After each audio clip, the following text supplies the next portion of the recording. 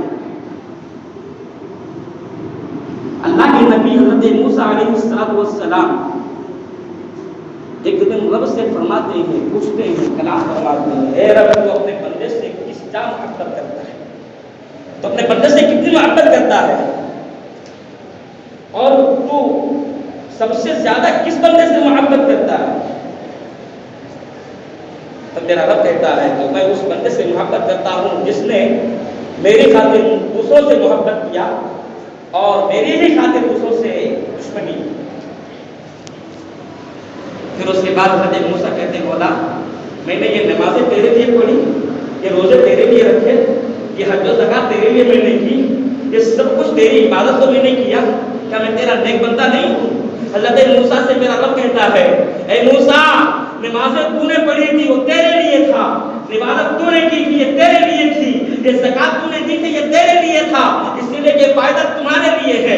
لیکن جب بھی جس بندے سے محبت کرو گے میرے لیے تو نے کیا کیا ہے کہ جب بھی کسی سے محبت کرو محبت رضا الہی کے لیے کرو، کہ جب کسی سے دشمنی کرو رضا الہی کے لیے دشمنی کرو. جب تمہارا یہ دونوں کام آ جائے گا تب حضرت موسیٰ فرماتے ہیں اے رب یہی بات تو ہے کہ میں تجھ سے محبت کرتا ہوں تو مجھ سے محبت کرتا ہے. حضرت علی المرتضیٰ فرماتے ہیں سب سے بہتر محبت وہ ہے جو نوجوانی کے عالم میں اللہ رب العزت کی بارگاہ میں سر پر سجود ہوتا ہے. میرے آقا بھی اس سے محبت فرماتے ہیں اور رب بھی اس بندے سے محبت فرماتا ہے.